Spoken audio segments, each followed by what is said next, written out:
מה שאת רוצה. הנה, את כבר במיוט. הכל טוב. הכל טוב. טוב, חברים, אנחנו נתחיל, מי שיצטרף עוד יצטרף. שלום עוד. וואו, יש לנו פה קליפורניה.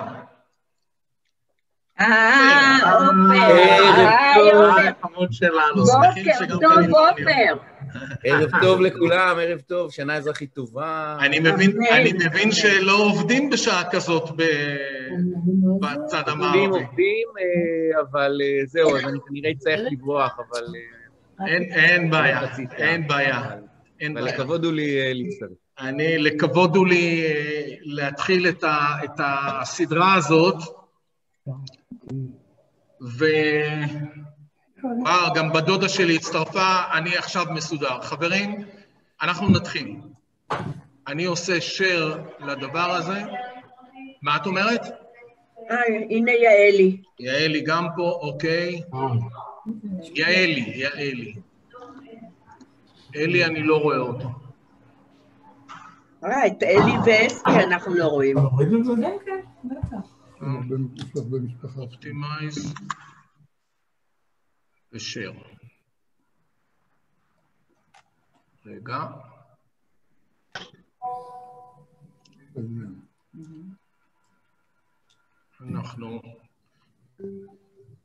אנחנו נתחיל, ומי שיצטרף, יצטרף. קודם כל, אני מוכרח להגיד שאני נורא שמח שכנראה השארתי איזשהו טעם סביר מסדרת ההרצאות הקודמת, ואני שמח שאתם כולם איתנו. כך שזה באמת טוב. אין לי בעיה שתישארו על מיוט, ואם יש איזושהי הערה תעירו, אני בדרך כלל גם לא אתייחס לזה. אלא בסוף, אבל בואו נתחיל. חברים, אנחנו הולכים לדבר, אני הכנתי סדרה של הרצאות, שעוסקת בנושא של תרבות יהודית, וכמעט ולא עוסקת בנושא... רגע, אני בכל אופן אעשה מיוט אול, אם לא אכפת לכם, יהיה לי יותר נוח. יפה. הסדרה עוסקת בנושא של תרבות יהודית, וכמעט ולא עוסקת בנושא של תרבות יהודים, ואני אתייחס לזה בשקף הראשון. מה זה ומה ההבדל בין תרבות יהודית, שאני קורא לתרבות יהודים. אם אתם יכולים לראות על המסך, ישנם פה תמונות של יהודים, שהם בפירוש, שמדברים על התרבות העולמית, הם שם. זאת אומרת, אם נסתכל משמאל לימין, יש פה את פרויד ומרקס, יהודים ידועים, קפקא שאומנם היו לו גם איזשהם, נקרא לזה, אירועים יהודים בעניין שלו, אבל התרבות שלו היא לא תרבות יהודית. יהודי שעשה תרבות. איינשטיין בוודאי, אני לא יודע כמה הוא הכיר את התנ"ך, אבל בוודאי שהוא שייך לתרבות העולמית. מודליאני, יהודי שצייר בתחילת המאה ה-20. יש פה את הרמב"ם, יש פה את שלום שבזי, ויש פה את שלום עליכם, שאני חושב ששלושתם, אני לפחות אגדיר אותם, כאנשים שהם יוצרי תרבות יהודית. ולאחר, בהמשך ההרצאה, אני אסביר או אגדיר לעצמי, ואני בטוח שזאת לא הגדרה מדעית, מה אני מתכוון כשאני אומר תרבות יהודית. יש פה מישהי שאני כמעט בטוח שיש הרבה שלא מכירים אותה, וקוראים לה הדי למר, שחקנית קולנוע, שחקנית קולנוע יהודייה, אירופאית שהיגרה מהר מאוד לארצות הברית, לאמריקה, והיא יהודייה, כמו שאמרתי. אני חושב שהסרט הכי מפורסם שלה, סרט משנות ה-20 של המאה הקודמת, זה שמשון ודלילה, שיש לו איזשהו קשר לסרטים יהודיים, לפחות הרקע הוא יהודי, אבל היא בפירוש, הקשר שלה למה שאנחנו נקרא יהדות, או תרבות יהודית, הוא מאוד מאוד קלוש. הסיבה ששמתי אותה פה, זה שידעתי שיהיו פה חברים מהתעשייה האווירית ומילתה, ועדי למר, בנוסף לזה שהייתה שחקנית קולנוע, היא גם זו פיתחה, רשמה פטנט יותר נכון, לנושא של דילוג תדרים בתקשורת. נשמע לכם מוזר, שחקנית קולנוע, קיבלה על זה אפילו איזשהו פרס יותר מאוחר, היא עם עוד מישהו, רשמו פטנט על דילוג תדר בתקשורת. זה דבר שלאחר מכן היו לו כמובן הרבה מאוד שימושים, ומי כמו החברים שלי ששומעים אותי עכשיו בוודאי מודעים למה זה נקרא דילוג תדר. היא לא עסקה בתרבות יהודית, ולכן בסדרת ההרצאות שאנחנו נעשה בשבועות הקרובים, אנחנו נדבר בוודאי על תרבות יהודית, כמעט ולא נזכיר תרבות או ענייני תרבות שפיתחו או שעשו יהודים. נדבר על כמעט כל מה שקשור לתרבות, משפה וספרות ומוזיקה וציור וכן הלאה וכן הלאה, כל מה שאנחנו קוראים תרבות, לכל אחד מהם תהיה איזושהי הרצאה בהקשר של התרבות היהודית שלה. גילוי נאות, אני נכנסתי לעניין הזה די בחשש, ואני אסביר לכם גם למה. כשהתחלתי איכשהו לנבור בנושא של תרבות יהודית, הנושא הוא כל כך רחב, אתם ראיתם רק מהרשימה של השפה והספרות וכן הלאה וכן הלאה, הוא כל כך רחב, המון מחקרים יש על זה, המון כתבו על זה, יש ספרים ומאמרים וסרטים וציורים וכן, המון. התחום הוא פשוט רחב מני ים, כמו שאומרים, ואני, ברור לי שאני לא אצליח להיכנס לעומק לדברים, ויותר, כמו שתראו פה בבולט השני, מן מראה מקום לנושאי תרבות יהודית בכל מיני תקופות ובכל מיני מקומות, והחשש הגדול שלי היה שזה לא יהיה, ואני אומר פה ביטוי יהודי ידוע, בארמית יהודית כמובן, שזה לא יהיה איסתרא בלגינא קישקישקריא, שלא איזה מין מטבע שנמצא בכד ומרעיש, ואנחנו עושים הרבה דברים, אבל בעצם התוכן הוא כמעט, הוא נמוך מאוד.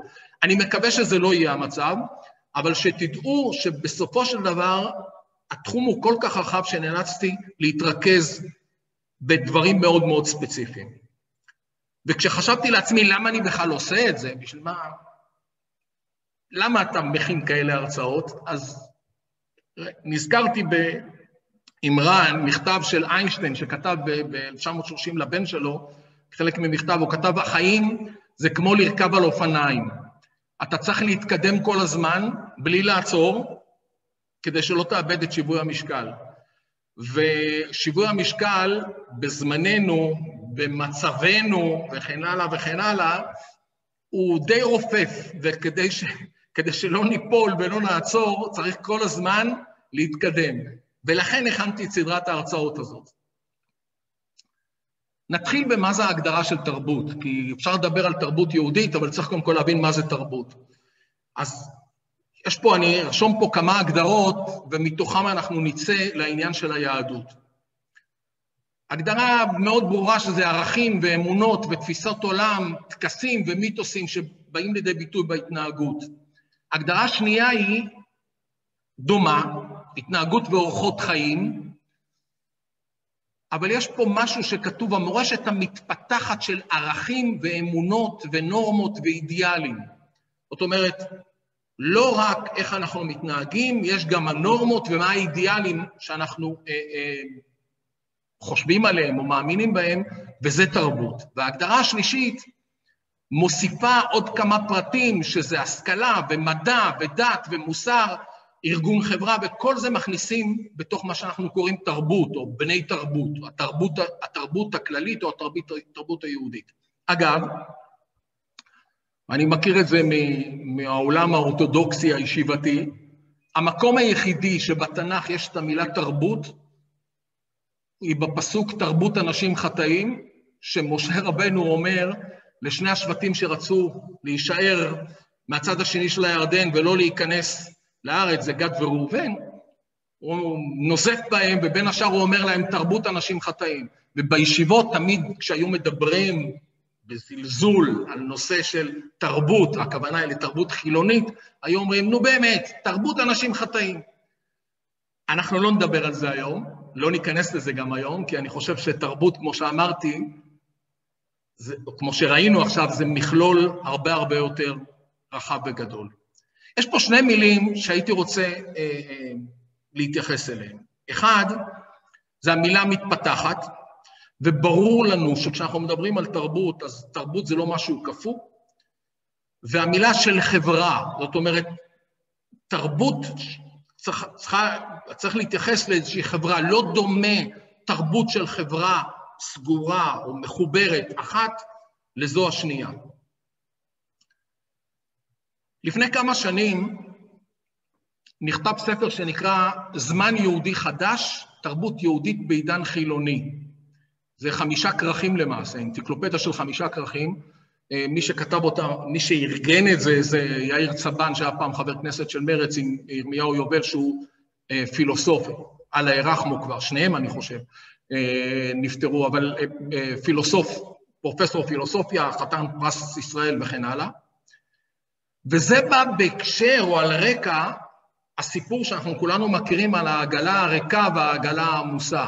כשבא בן גוריון, נדמה לי, לחזון איש, אמר לו החזון איש, תשמע, אנחנו, היהדות האורתודוקסית, עגלה מלאה, עמוסה, והיהדות החילונית היא עגלה ריקה. ובהקשר הזה נכתב ספר, כמו שאמרתי, 5 כרכים, שעוסק בנושא של התרבות היהודית בעידן החילוני, כתבו אותו, יש שם מאמרים, אוסף מאמרים, מאוד רחב, כתבו אותו גם אנשים אורתודוקסים בין השאר, ואני משם רוצה לקרוא, לצטט לכם, משהו שכתב ירמיהו יובל, אחד המאמרים של ירמיהו יובל, והוא מגדיר כך, המושג תרבות מציין לא רק ספרות, אומנות, מוזיקה, תיאטרון, אדריכלות, אף שלאלה יש מקום מרכזי בתוכו. התרבות מקיפה גם את ההגות, האידיאולוגיה הציבורית, הזיכרון ההיסטורי, השימוש בלשון, בחיי היום-יום, הפוליטיקה, הסמלים, המוסדות, הרגלי הלבוש, הבידור והפנאי.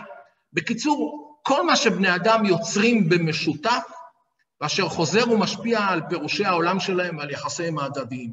אין כמעט נושא שאנחנו חיים אותו שלא מופיע פה ברשימה הזאת, וזה נכון, כשאנחנו אומרים התרבות whatever, בהקשר שלנו התרבות היהודית, זה הכל, זה לבוש והתייחסות היסטורית ושימוש בלשון וכן הלאה וכן הלאה.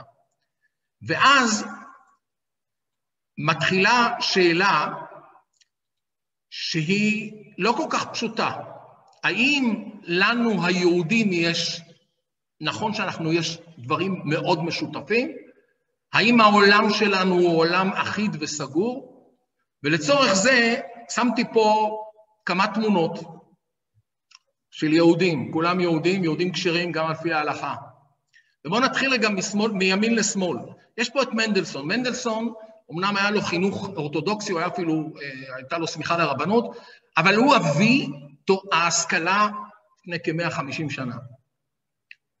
בישיבות לא אוהבים אותו, אגב, בהקשר לזה, כי הוא אבי ההשכלה בגרמניה.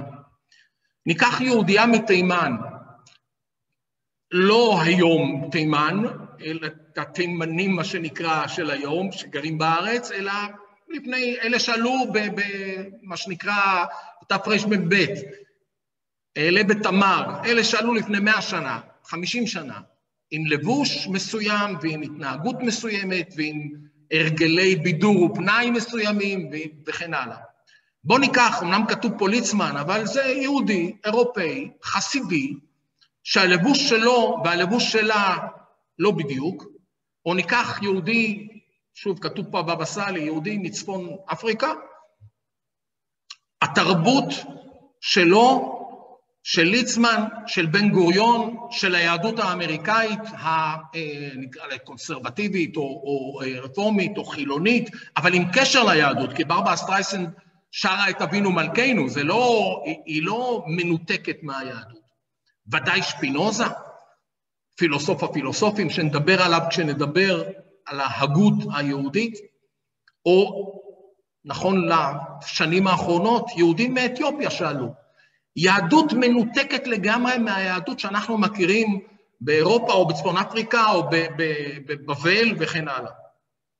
וכשאנחנו מגדירים לכן תרבות יהודית, תסתכלו על כל התמונות האלה. מה זאת התרבות היהודית? האם אנחנו יכולים בכלל לומר תרבות יהודית אחידה במשותף, עולם שלהם, שלנו, של כולנו? ולכן זאת שאלה לא פשוטה. וכדי להתייחס לזה, אני הייתי רוצה לגעת ממש בכמה מילים, בכלל בהגדרה מה זה יהדות. מה זה יהדות? מה זאת תרבות יהודית אם אנחנו לא יודעים מה זה יהדות? ויש פה שאלה שהיא שאלה שהתחבטו בה לא מעטים. האם יהדות זאת דת? אני לא אכנס לזה, זה פילוסופיה מה שנקרא עמוקה, לא בסדרה הזאת. האם זאת דת? היהדות האורתודוקסית אגב, זה מה שהיא מאמינה. אנחנו זוכרים בשנות ה-50, ה-60, מי הוא יהודי. דת, מי שהוא ככה וככה, הוא שייך לדת היהודית. ישנם הגדרות, ישנם הרבה בתוכנו, בינינו גם, שיגדירו את דת בתור עם, הלאומיות שלנו, איך יש כאלה שאומרים, תשמע, אם הוא גר פה בארץ ומדבר עברית ולמד פה בבית ספר ושירת בצבא, אני לא רוצה להתבטא בגסות, אבל what the fuck, זאת אומרת, הוא יהודי כמו התרבות היהודית, הוא חוגג את חנוכה, הוא חוגג את פסח, מה הבעיה? דת או לאומיות, ולכן כשאנחנו מגדירים תרבות יהודית, זה מאוד לא פשוט. הוויכוח הזה הוא ויכוח, או ויכוח שדומה לו, הוא ויכוח שהיה מאוד חריף בתחילת הציונות, מה שנקרא שיבת ציון לארצנו, עוד לפני, בוודאי הרבה לפני קום המדינה, אחד העם מול ברדיצ'בסקי וברנר, אחד העם אומר, היהודי החופשי, אגב, שלושתם יהודים חילונים לגמרי, זאת אומרת, לא, אחד העם בילדותו למד בחדר, אבל חילונים. אחד העם אומר, היהודי החופשי בדעותיו, אבל אוהב עמו וספרותו וכל קנייני הרוח שלו. הוא אומר, לא צריך להיות יהודי דתי, אבל צריך להיות יהודי חברתי, לאומי, והעבר שלנו, הספרות שלנו, הדת לא כדת, אלא המקורות הדתיים, המקורות התורניים וכן הלאה, זה צריך ללכת איתנו, זה מה שעושה אותנו, התרבות היהודית שלנו. ברדיצ'בסקי וברנר לגמרי לא. אומרים, אנחנו מנתקים עם כמו כל העמים. אמר חזן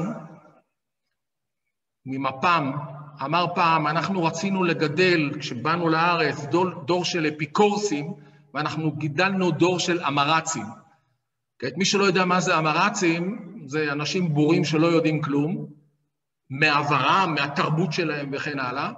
ואגב, מין פאוזה קטנה לנושא של שפה, כשנדבר על שפה, אמרצים זאת מילה בעברית, שזה עמי הארץ, שהתגלגלה למה שנקרא ז'רגון, יידיש וכן הלאה, וחזרה חזרה, והיום כשאומרים בעברית הם אמרצים, ההקשר הוא עברית שהתגלגלה וחזרה, נדבר קצת, כשנדבר בהרצאה על שפה, על גלגולי המילים שעוברים בתרבות שלנו. וההקשר של זה הוא הקשר של שני מושגים.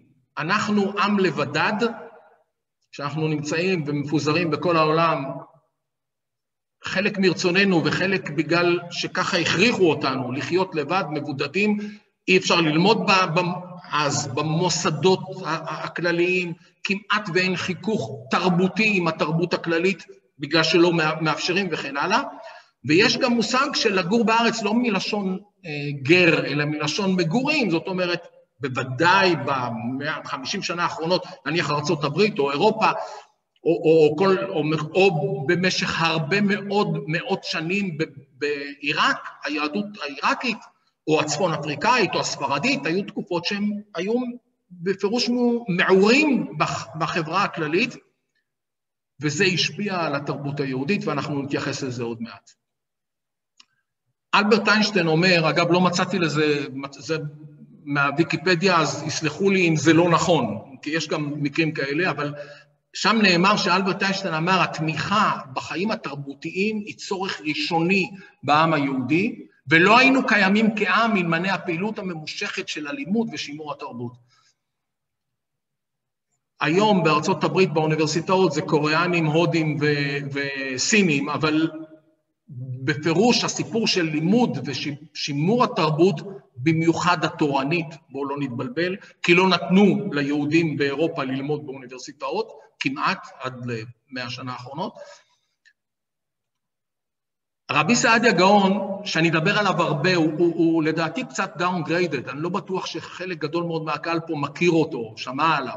גאון אגב זה לא ג'יניוס, גאון זה כמו נשיא, היה ביהדות הבבלית, יש רב האי גאון, רב שריר הגאון, רב סעדיה גאון הוא אחד מבסיסי אושיות הרבנות התורנית, תרגם את התנ"ך לערבית, מה שנקרא התפסיר, אנחנו נדבר על זה בהקשר אחר.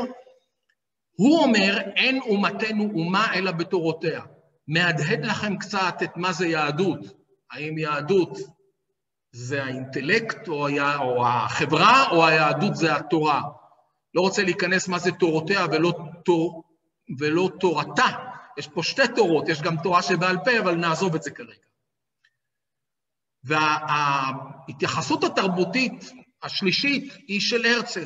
הרצל כתב על אלטנוילנד והגדיר מה תהיה התרבות היהודית האולטימטיבית.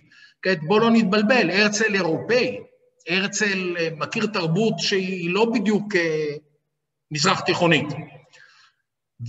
והוא כותב שם ככה, יש לו שני גיבורים, קינגסקורט ופרידריך, צריכים ללכת לתיאטרון, והוא כותב, כסיות ועוד לבנות, לקינגסקורט ופרידריך לא היו כסיות. במשך 20 שנה באיש שלהם, באוקיינוס השקט, היו פטורים מהשטויות האלה.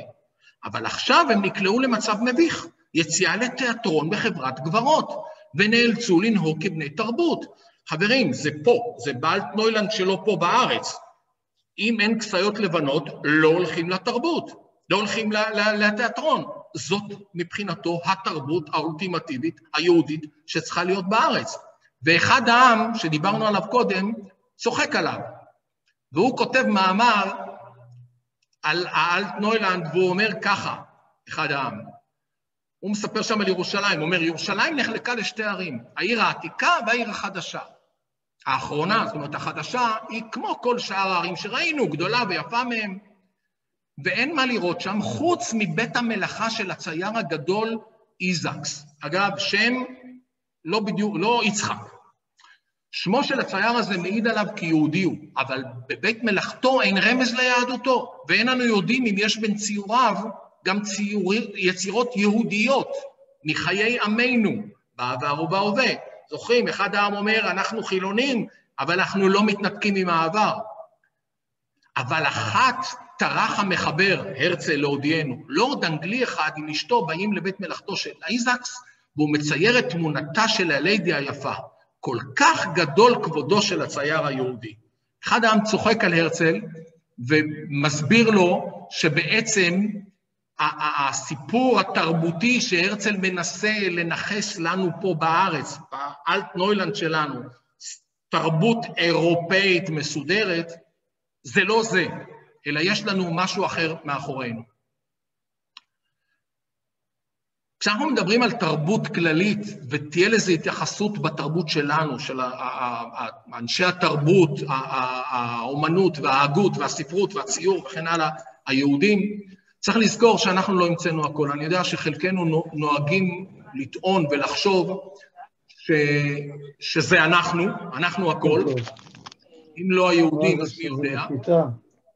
מירה, תשים מיותר הכל.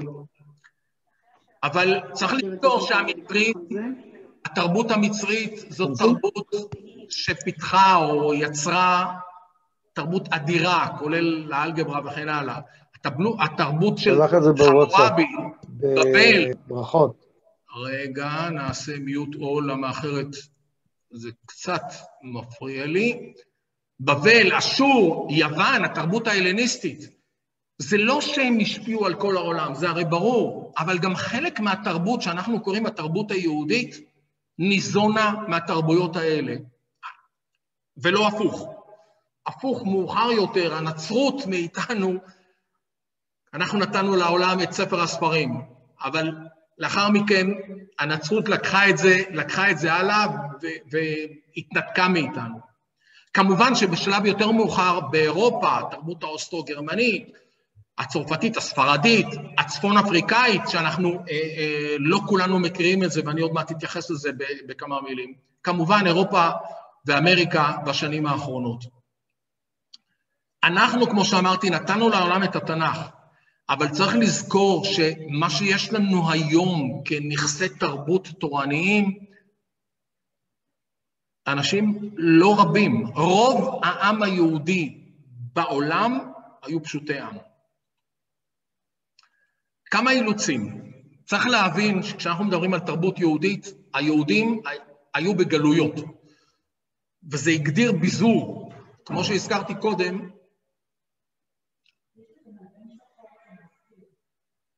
יש מלבן שחור שמסתיר, אנחנו מיד עושים לו,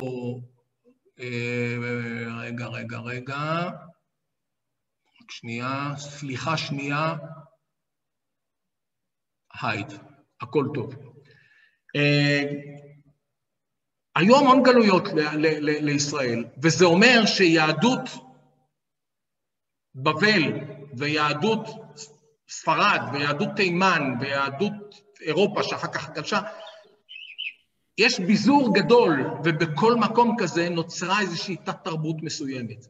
יש גירושים, גירוש ספרד לקח והזיז תרבות עם כל הידע שלה וכל המערכות שלה למקומות אחרים. היום אנחנו יודעים שלדינו מגיעה משם, וזו תרבות שאנחנו נמצא אותה בטורקיה ונמצא אותה ביוון וכן הלאה. היו הגבלות, כשלא נתנו ליהודים לצאת מהגטו או ללמוד בקווטה מסוימת וכן הלאה, זה בוודאי לא אפשר לתרבות היהודית לשאוב או להתפתח או להיות... אני לא יודע כמה יהודים בפולניה ראו אופרה, דיברתי על זה היום עם חברים. כי לא נתנו, כי זה לא היה. וכמובן שיהודים זזו וחיפשו פרנסה ובגלל צרות עזבו כל מיני מקומות, והעולם נהיה קטן יותר אמנם ב50 שנה, ב100 שנה האחרונות, והמעברים התרבותיים, איך מישהו אומר, קוקה קולה שותים בכל מקום בעולם, המעברים התרבותיים והחיבור התרבותי, כולל אפילו מה שאנחנו רואים היום עם יהדות אתיופיה בארץ, זאת אומרת, החיבור התרבותי של אפילו היהדות האורתודוקסית האתיופית, שהייתה מנותקת מכל 2000 שנות פיתוח הלכה באירופה, היום הדברים מתחברים יותר. אני רוצה להתנצל, וזה לא רק אני, התרבות היהודית האירופאית מוכרת לי יותר, ואומנם ניסיתי, ואני גם מתייחס חלק גדול מההרצאות, גם למה שנקרא התרבות היהודית הלא אירופאית, אם זה בעיראק או בצפון אפריקה או בתימן, או באתיופיה וכן הלאה, ויש הרבה תרבות יהודית שם. לצערי, אני חושב שזה נובע פשוט מחוסר מחקר מספיק שהיה ב50-100 שנה האחרונות בהקשר הזה, לכן כמובן שתהיה התייחסות יותר לכך. הנושאים, אני רוצה עכשיו, מה שאני רוצה לעשות, אני רוצה קודם כל להגדיר איזה שני כוחות מהותיים, משפיעים או מגדירים את התרבות היהודית. אחד זה המקורות המשותפים. כשאנחנו אומרים תרבות יהודית אם ככה, ודיברנו קודם על הסיפור של משותף ועל הסיפור של חברה אחת, והראינו את התמונות של ליצמן ובבא סאלי ומנדלסון ויהודייה מתימן או יהודייה מארצות הברית, המשותף, כשאנחנו מדברים על תרבות יהודית, זה הספרות התורנית והתפילות והמדרשים והריטואלים כמו חגים, פסח וחנוכה וכן הלאה וכן הלאה, ההיסטוריה המשותפת שיש על זה הרבה, תיאטרון ומחזות וכן הלאה וכן הלאה, ומיתוסים. מיתוסים שהגיעו מאז והלכו עם היהודים לכל המקומות שהם נמצאים בעולם. מצד שני, הכוח המאוד משמעותי השני זה השפעות מקומיות. בוודאי זה משפיע על שפה, ואנחנו נדבר על זה שנדבר על שפה. יש את היהודית הערבית והצפון אפריקאית והיידיש וכן הלאה, ויש והלדינו וכן הלאה. בוודאי זה משפיע על לבוש, וראינו קודם כמה תמונות, על ספרות וכן הלאה. זאת אומרת, ברור שיש פה שני כוחות שהם כוחות שהם משותפים בלבנות תרבות יהודית. מקורות משותפים והשפעות מקומיות, ואנחנו נדבר על כל העניין הזה. כעת אני רוצה לתת שקף פחות או יותר על כל אחד מהנושאים של ההרצאות, כדי שתדעו מה לבחור, ומה אתם יכולים, מה שנקרא, להתחפף מהשיעור. ההרצאה הבאה תהיה על נושא של שפה. כשמדברים על השפה בנושא של תרבות יהודית, יש קודם כל את נושא האלף-בית. זה האלף-בית שהוא מאוד עם מיתוסים, ובטח בתרבות הקבלה היהודית, יש לו משמעויות מעבר לאלפביתיקה, נניח היוונית או הרומית או הלטינית. בקבלה לכל אות יש משמעות וכן הלאה. ולניקוד. והסיפור של האלף-בית שיוצר את השפה הוא מאוד משמעותי. אני רוצה בהקשר הזה להקריא לכם מתוך ספר שנקרא מסע תימן. היה יהודי אחד שקראו לו יעקב ספיר, סוף המאה ה-19, 1850, 60, משהו כזה. יהודי שהוא נולד באירופה, הוא הגיע לארץ, ההורים של צפת ואחר כך ירושלים, והוא, כמו שאנחנו יודעים על חלק, כמו בנימין מתודלה וכן הלאה, אהב להסתובב, והיה נוסע מה שנקרא שדר, שליח דרבנן או שליח מטעם עצמו, היה נוסע בעולם, גם אוסף כספים וגם רואה עולם וכתב על זה ספרים. אחד הספרים, וזה ספר שנקרא מסע תימן, של יעקב ספיר. אגב, ספיר שהיה שר אוצר, נדמה לי הוא נכד או נין שלו, נכד שלו, וככה הוא נראה, כמו שאתם רואים פה בתמונה, והוא נוסע לתימן, ואני מקריא פה קטע קטן ממה שהוא כותב על היהדות התימנית, ואמרתי כבר, ניתוק, יהדות תימן, יהדות אירופה, או אפילו בארץ, והוא כותב, הוא אומר כך, מבטאם באותיות ותנועות ונגינתם בטעמים על פי יסודי הלשון וצחותה. אין בהם מעילגת לשון הספרדים ולא מעין בינת שפת האשכנזים. כי אלה ואלה שגו במבטא האותיות, טעו בהגה התנועות ופקו טעם הנגינות. אגב, הוא מירושלים, בשנותיו אלה, אז יש שם עדה ספרדית ויש שם עדה אשכנזית, כמו שהוא אומר, אלה אילגים ואלה לא מבינים מה שהם קוראים. זה הזכיר לי, אגב, היה יהודי שהיה מתפלל איתי בבית כנסת, זיכרונו לברכה, שמחה אהרוני, חבר טוב, ידיד, שאני מאוד אהבתי אותו, והיה לנו מתפלל אחר בבית כנסת אירופאי, שהיה מתפלל בקול והיה אומר, ברוך אתה השם, בתפילת לפני קריאת שמע, אויב ישראל. כעת אויב ישראל זה לא אוהב ישראל, כמו שכתוב בתפילה, אבל ככה מבטאים, אויב ישראל. והוא תמיד היה אומר לי, תראה איזה בן אדם, אויב ישראל, ככה אתה אומר? אין בינת שפת האשכנזים.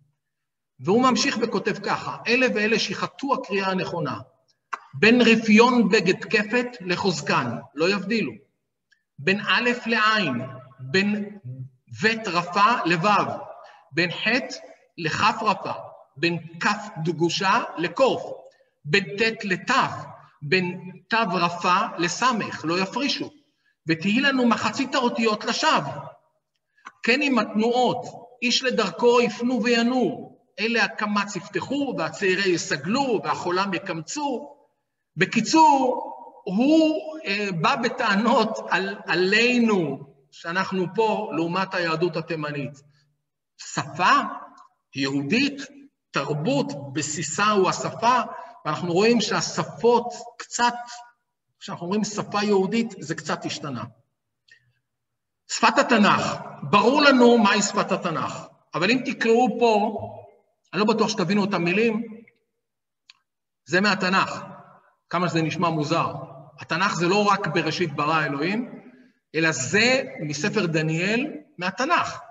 אמנם דניאל הוא לא בתקופת בראשית ברא, אבל זאת השפה שדיברו אז, וזאת השפה שכתבו בתנ"ך. וכשיהודי, הדף הזה שכתוב בארמית נופל לו על הרצפה, הוא מרים אותו, הוא נותן לו נשיקה, יהודי דתי. הוא נותן לו נשיקה מפני שזה התנ"ך, והוא כתוב בארמית. כך שכשאנחנו אומרים שפת התנ"ך, צריך להבין שזה לא מה שכולנו תמיד חושבים. וישנן שפות יהודיות, אנחנו נדבר על שפות יהודיות, זה פה צילום של דף ראשון של צן ארנה, זה לקחו באירופה, מאחר ורוב היהודים באירופה לא הבינו מה שהם קוראים, כשהם קראו בתורה, לא ידעו לקרוא עברית, בקושי ידעו את האלף בית, אז תרגמו את זה ליידיש, וזה תרגום, אמנם זה תרל"א, זה די הרבה שנה הודפס, זה תרגום של סיפורי התורה, של התורה למעשה, ליידיש, כדי שאנשים היו קוראים לאנשים, אני אומר כאן משהו לא מגדרי, היו קוראים לנשים שהם באופן טבעי, חשבו שהם פחות יבינו, כי הם לא היו מתפללות, אולי לא יבינו את זה, היו קוראים להם מהצן ארנה. הנושא של שפות יהודיות, אני אקריא עוד במהירות עוד משהו אחד שכותב אהרון מגד. אהרון מגד, גם חתן פרס ישראל, הוא כותב על היידיש, והוא כותב ככה, שאני שומע אותה, אני חש סולידריות היסטורית. לפעמים מדקדק לי לדבר יידיש. נדמה לי שדברים רבים, בייחוד מתחומי הרגש, היה קל לי יותר לבטם בלשון זו שאני בור בה. היא רכה יותר, חמימה יותר, אינטימית יותר, פשוטה יותר, חילונית יותר, גמישה יותר. נמאס לי לדבר במילים קשות וחדות, שכל אחת מהן היא קיצור חלמיש בעברית, אלא לדבר יותר בנחת. קל לזעום בעברית, אבל לכעוס קל יותר ביידיש. קל להתנבא בעברית, מה שנקרא גבוהה גבוהה, אבל להתוודות קל יותר ביידיש. פתגמים פילוסופיים על חוכמה וכסילות, חיים ומוות, צדק ורשע, יש לנו למכביר בעברית, אבל פתגמים על המחותן והמחותנת, או על הקצב והסנדלר, מעט מאוד. אם העברית היא כגבירה, היידיש היא לא שפחה, אבל עקרת בית טובה וחרוצה, שטורחת בכל מלאכות, מבוקר עד ערב, מנקה ושוטפת, משחקת את הילדים, ושולחת אותם לבית ספר וכן הלאה. אהרון מגד למעשה מגדיר פה, במאמר הזה שלו, את השפה שהיא שפה גבוהה, ושפת הקודש, ושפת התפילות, ושפת התנ"ך, ראיתי מקודם, לעומת השפה של החיים של היום-יום, וזה נכון אגב גם לגבי ערבית יהודית, וזה נכון לגבי לדינו וכן הלאה. ההרצאה השנייה תהיה על ספרות. רוב ההרצאה שלי, חלק גדול מההרצאה שלי תהיה על ספרות, מה שנקרא תורנית, 2000 שנים של ספרות תורנית. יש פה רשימה של אתרים שהיא מדהימה, תורה שבכתב ומשנה ותלמוד ומדרשים ופרשנויות וגאונים ופוסקים וראשונים ואחרונים ושאלות ותשובות וספרות מוסר וספרות קבלה ופילוסופיה וספרות חסידית, כל זה נמצא פה. אני לא אכנס לאתרים האלה מפאת קוצר הזמן, אבל אתם יכולים לראות פה, יש פה איפרובוקס וספריה, שהוא בכלל אתר מדהים, שמי שגילה לי עליו זה אחייני אספי, וג'יי פרס שהוא אתר שאוסף עיתונות יהודית, מקדמת דנא, מלפני 150 שנה ועד היום, ואתה יכול לראות שמה אותה, וכמובן הוויקי והאוצר מלא וגדוש. אנחנו נדבר קצת על ספרים שיצאו בנושא של עיון ולימוד, זה למשל ספר שהוא ספר דקדוק, שהוא בתקופת תור הזהב נכתב, רבי יונה בן גנח, נכתב בערבית, כתוב פה, חיברו בלשון ערב, להזכירכם, דיברנו על שפה, ערבית, זאת הייתה השפה של היהודים, במקרה הזה בספרד, תורגם לעברית על ידי יהודה בן תיבון, שזה משפחה של מתרגמים, הם תרגמו גם את המורה נבוכים, את הספרים של הרמב"ם וכן הלאה, ואנחנו קצת נדבר על זה. כמובן, ספרות כללית, וכשאני אדבר על ספרות יהודית, אני אתייחס לספרים לא של יהודים, אלא ספרים על יהודים, על החיים של היהודים וכן הלאה.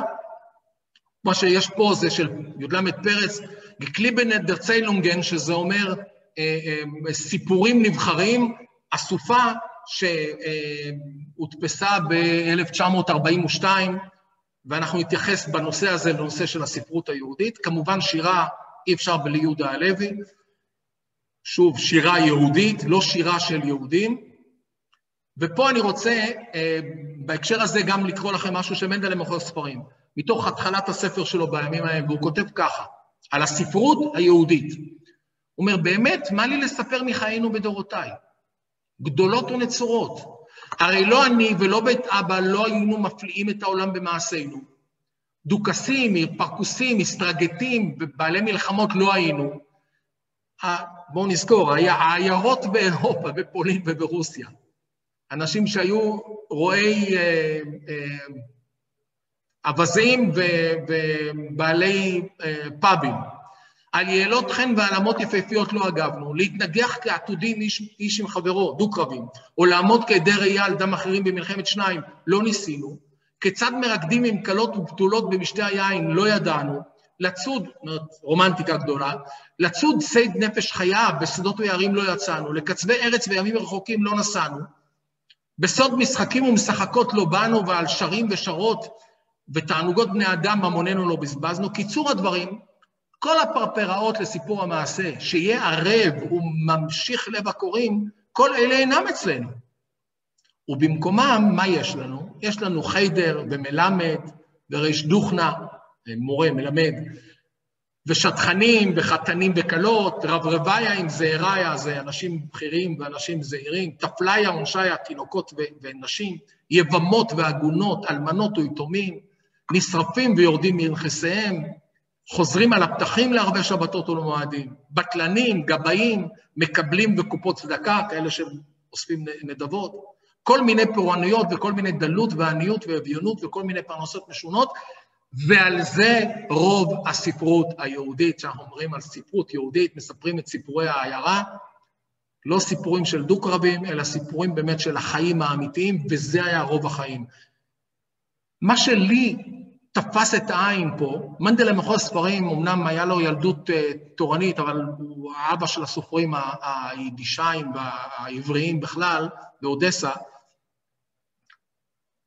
כמעט בכל משפט פה, יש אזכור למה שאני קורא תרבות יהודית במקורות. אם זה רב רביה, אם זה ראיה מהתפילה, אם זה כיצד מרקדים עם הקלה, משחקים ומשחקות מהתנ"ך, וכן הלאה וכן הלאה. זאת אומרת, השפה של הכתיבה של הספרות היהודית הכללית, בלי העניין הזה של המקורות לא היה. ולגבי שירה, אני אקרא רק משפט אחד, כותב ביאליק על רמח"ל, ששווה הרצאה בפני עצמו הרמח"ל, אבל אנחנו לא נעשה את זה מפאת קוצר הזמן, הוא כותב ככה, בזמן הארוך, כמעט 400 שנה אחרי עמנואל הרומי, שגם היה משורר יהודי, לא קם לשירתנו העברית, בייחוד לשירת החול, אף משורר מסוים אחד. הניצנים הבודדים שעלו לפרקים בשדה השומם, לא היו בלתי עם ספיח דל וקלוש, מעשה חיקויים וחיקויים לחיקויים עד אינסוף. מקצת בעלי הכישרון שעמדו לפיוט הדתי בסוף המאה ה-16, אנחנו מכירים פיוטים, על איזה פעם הרצאה, לא הצליחו לחדש את נעורי השירה העברית. ביאליק, שהיה אדם, עוד פעם, המעיין, אנחנו נדבר על זה בנושא שנדבר על ביאליק, נושא של ספרות, המקורות, כמו שאמרתי קודם, המקורות התרבותיים אצל ביאליק היו מאוד משמעותיים, הוא גם זה שהתחיל את מה או יסד את מה שנקרא בתל אביב עונג שבת, בגלל התרבות היהודית. עונג שבת חילוני, אבל עם תרבות יהודית. מוזיקה.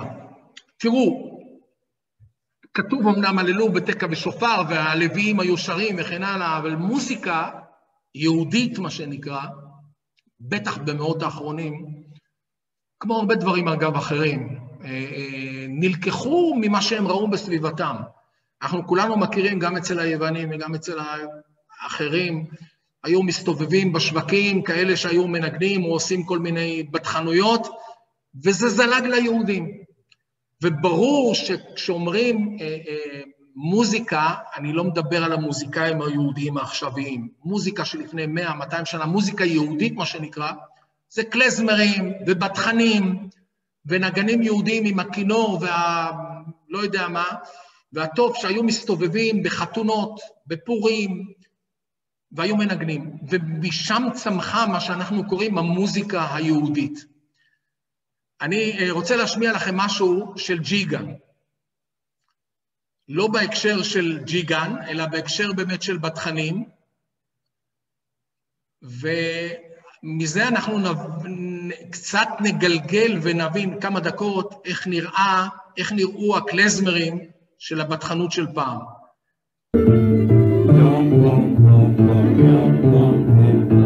והולט ומתנס איזבל תנאיה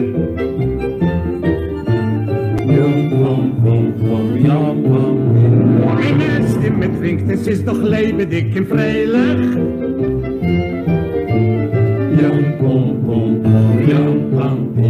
Die Kalle ist am Malke, in der Husen ist am Melech. ג'יגן נמצא פה מימין, ואותו אתם בוודאי מכירים. ברקע אני אסביר לכם, אני אומר לכם שאתם רואים פה למעשה שלישייה שמופיעה בחתונה עם בדיחות על החתן והכלה והמחותנים ומנגנים, פה הם עושים את עצמם, אבל הם מנגנים מחותנת עצובה.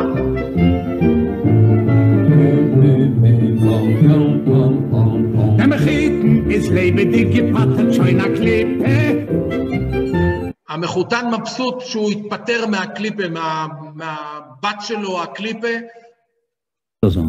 רגע, וככה נראה,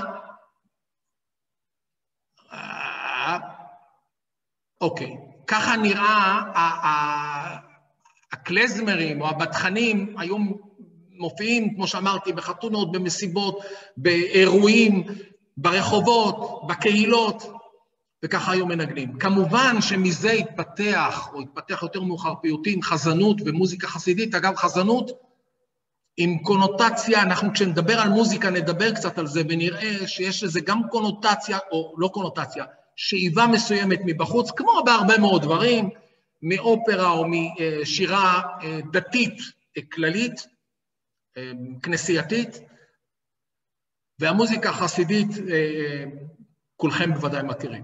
פסל ותמונה זה סיפור הרבה יותר מורכב. לא תעשה לך כל פסל וכל תמונה, זה כתוב בתורה, זאת אומרת, זה 10 הדיברות, זה לא כל כך פשוט. לעומת זאת, יש ציירים יהודים, יש פסלים יהודים, וכשנדבר על הסיפור הזה של ציור ואומנות פלסטית, אני קצת אתייחס לזה, איך היהודים שהלכו לזה, כמו שאומרים, זה נכון אגב לגבי הרבה מאוד אומנויות, שזה בפנים, אתה לא יכול להתווכח עם זה. מה שאתם רואים פה זה ציור של צייר שנקרא זלמן קליימן, הוא חסיד חב"ד, וזה שמחת תורה בבית כנסת הישן אצלנו בכפר. אני זוכר את הבית כנסת הזה, אני זוכר גם חלק מהאנשים שמצוירים פה, ואנשים שנמצאות ברקע. וכשנדבר על ציור יהודי, אני בפירוש לא אדבר על ציירים יהודים, שיש הרבה, אלא על ציירים שציירו דברים שהם עם מוטיבים יהודים, תרבות יהודית. תיאטרון. יש פה, נכתבו המון מחזות. יש פה 2 דוגמאות שאנחנו נדבר עליהן. אחד זה של גולדפדן, שאנחנו כולנו, או רובנו מכירים, מחזות ביידיש. גם הוא למד והציג גם לכללי, ושאב הרבה מהמחזאות הכללית. ויש פה הצגה בעיראק, ב-48, הצגה אגב שהיא נקראת אסתר, לכן זאת הצגה יהודית, היא הוצגה לקראת פורים, של ז'אן רסין שהוא לא יהודי, הוא צרפתי מ-200-300 שנה יותר מאוחר, אבל הוא כתב הצגה עם מוטיב יהודי, וסימון אל-עמר הוא יהודי, עיראקי, ויש פה את אריה אליאס שאנחנו מכירים אותו, שהוא עלה לארץ והיה אחר כך שחקן גם בארץ, וכשנדבר על תיאטרון יהודי או מחזאות יהודית, בפירוש נראה שכשאנחנו מדברים על תרבות יהודית, זה ההקשרים של המקורות או החגים או הריטואלים או האירועים היהודיים שהיו בתרבות שלנו, והם מה שיוצרים את התרבות שלנו. הגות ומוסר, אני רץ על זה, הרבה הגות, גם בנושא של מוסר, גם בנושא של פילוסופיה, ששואבת מאריסטוטלס, מאריסטו, מאפלטון וכן הלאה, גם ספרות היסטורית, תורת המידות של שפינוזה, שלא אוהבים אותו ביהדות, אבל הוא בפירוש התייחס לאלוהים, התייחס למעורבות של אלוהים והאדם, ספר התניא, ספרות חסידית, ההגות, המוסר, הוא בפירוש נושא שהוא מאוד מאוד נמצא בתרבות היהודית, ואנחנו נדבר על זה הרצאה, וההרצאה האחרונה שתהיה, היא תהיה על נושא של מעורבות חברתית. יש פה איזה מעל 200 עיתונים מג'יי-פרס, באתר ג'יי-פרס, בכל העולם, מארץ ישראל העות'מאנית, טוניסיה, רוסיה, רומניה, צרפת, פרוסיה, עיתונים יהודים עם עיתונאים יהודים, ומה שאתם יכולים לראות פה, אני אתחיל מלמעלה למטה, העליון פה זה אשל, אברהם אשל, מעורבות חברתית מדהימה, הוא מה שנקרא הרבי של מרטין לותר קינג, ככה מרטין לותר קינג קרא לו, הוא היה שותף מאוד בפעילות של מרטין לותר קינג. יש פה תמונה של דני האדום, אני לא יודע, חלקכם בוודאי זוכר אותו מהמהפכות הצרפתיות, במהפכה הרוסית הרבה מאוד יהודים, והראשון אולי עם המעורבות החברתית, זה ציור, אמנם ציור נוצרי, אבל הוא ציור של אברהם אבינו ושרה, מארחים את שלושת המלאכים. אז אברהם אבינו, מאחר ובת דודה שלי פה נמצאת בקהל, אז אני אשתדל לרכך את הביקורת שיש לי עליו, עם ההתנהגות שלו כלפי הילדים שלו, אחד הוא זרק למדבר, ואחד הוא שחט כמעט וכן הלאה, אבל חברתית הוא זה שיסד את המוסד הזה של אירוח, הוא לוקח ופותח את האוהל, והאוהל אברהם וכן הלאה, המעורבות החברתית שלו בפירוש הייתה מעורבות גדולה, אנחנו נתייחס לנושא של מעורבות חברתית בהרצאה שלמה. לסיכום, מה שאני רוצה להראות לכם, משהו שהוא איכשהו מסביר את המקורות המשותפים, ההשפעות המקומיות, ומה יותר מתאים לזה ממשהו פופולרי. אנחנו מכירים כולם את חד גדיא, רובנו מכירים את חד גדיא, שיש לו אגב, שוב, תרבותית, איציק מנגר וקדיה מולודובסקי ונתן אלתרמן ולוין קיפניס וחווה אלברשטיין ועוד רבים כתבו שירים על בסיס החד גדיא הזה, חלקם אנחנו שרים בפסח, והחד גדיא הזה איכשהו, אני לא יודע איך, חלחל להרבה מאוד תרבויות יהודיות, וניתן לכם טעימה מחלק מהם.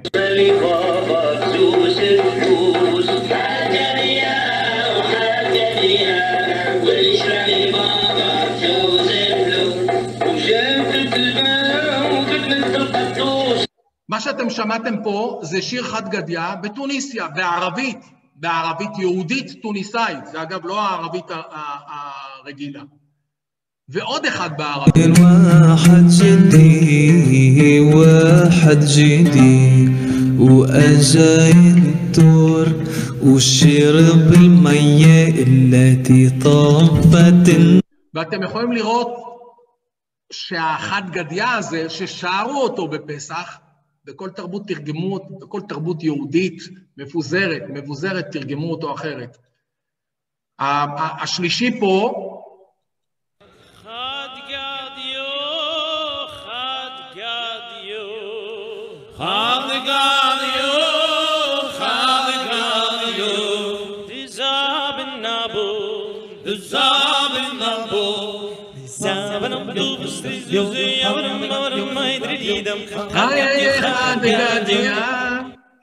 זה, גם השיר הזה הוא מוכר, אתם שומעים את המבטא, אמנם זה בעברית, סליחה, זה בארמית, זה אפילו לא כתוב בעברית, פה זה תורגם, אבל פה זה נשאר בארמית, והאחרון בעניין הזה זה לדינו. Un cavritico che lo marcò mi padre, por dos levanim, por dos levanim. רציתי פה להראות לכם הסיפור הזה של מקורות משותפים בתרבות היהודית והשפעות מקומיות הוא מאוד ברור ובולט בוודאי בתפילות, אנחנו נדבר על זה כשנדבר על שפה, בריטואלים, בחגים, בשירים, בהתנהגות, יש את ההשפעה המקומית, בלבוש, בשפה וכן הלאה, ויש את המקור שמגדיר איכשהו תרבות יהודית. מה יצא לנו מכל הסדרת ההרצאות? כעת אני עושה פרומו לסדרה בהמשך. קודם כל, אני מניח שאני אתן איזושהי הרגשה טובה יותר לגבי מה זה התרבות היהודית לאורך הדורות, שונות ואחידות. דיברנו חלק ואנחנו נדבר יותר בכל אחד מההרצאות האלה על השפעות הדדיות. אני מניח שלחלקנו זה יעשה איזשהו סוג של נוסטלגיה, ובעיקר למי שמתעניין, אני מקווה שזה ייתן איזשהו רצון או מראה מקום להמשך חיפוש ועיון, ויש המון חומר, המון חומר. ופה בסוף אני רוצה להזהיר אזהרה, אני לא איש אומנות ואני לא בלשן, ולכן ברור לי, אני נשמע כמו הפרסומת הזאת לפני סרטים שאומרים אני לא איש מקצוע, אני באמת לא איש מקצוע, ואני עושה את הדברים האלה, אני מניח באיזשהו סוג של שטחיות, ויתכנו חוסרים וטעויות, ולכן אני בטוח שיהיו תיקונים והערות ותוספות, אבל מאחר ואני אומר שאני רק מרפרף, אז אל תגזימו בהצעות. יש עוד שתי הרצאות שהן חסרות, אמרתי את זה היום לאלי ידידי פה למטה. אוכל יהודי והומור יהודי. בשלב זה אני לא מתכנן להכין הרצאות על העניין הזה, אבל איך אומרים בפוליטיקה, אם הקהל יבקש, אז יכול להיות שאנחנו נגיע גם לשם, קודם נעשה את מה שיש לי. וההרצאה הראשונה, בעזרת השם, יום חמישי הבא, שעה 6, תהיה על נושא שפה. שפה בתרבות היהודית. יש בתלמוד, במסכת חגיגה, ישנה תוספתא, תוספתא זה סוג של תוספת למשניות, שכתוב ככה, ילד, תינוק, שיודע לדבר, אביו מלמדו שמה, קריאת שמה, תורה, צריך להתחיל ללמד אותו תורה, ולשון קודש. לדבר לשון קודש, א' ב' זה האלף ב' של העניין. יש לזה עונשים אם לא עושים את זה גם שם בהמשך הזה, אבל זה כרגע לא משנה, ויש לזה גם זכייה, אתה עושה את זה, יש לך הרבה טוב. כמו שאמרתי, האלף ב' שהראיתי בהתחלה, כשהזכרתי את זה, זה האלף ב' שבו לימדתי את הילדים שלי אלף ב', ובו לימדתי את הנכדים שלי אלף ב' בבית, ובו אני גם למדתי אלף ב', וכמו שאמרתי, השפה זה הבסיס העיקרי לתרבות. חברים, תודה רבה, היה לי לעונג. אני פותח עכשיו, אם לא אכפת לכם, את נעשה unshare, stop share. היה לי באמת לעונג, אני מקווה שזה היה די מעניין, אני לא יודע כמה. אני אעשה לכם unmute, ואם יש למישהו הערות,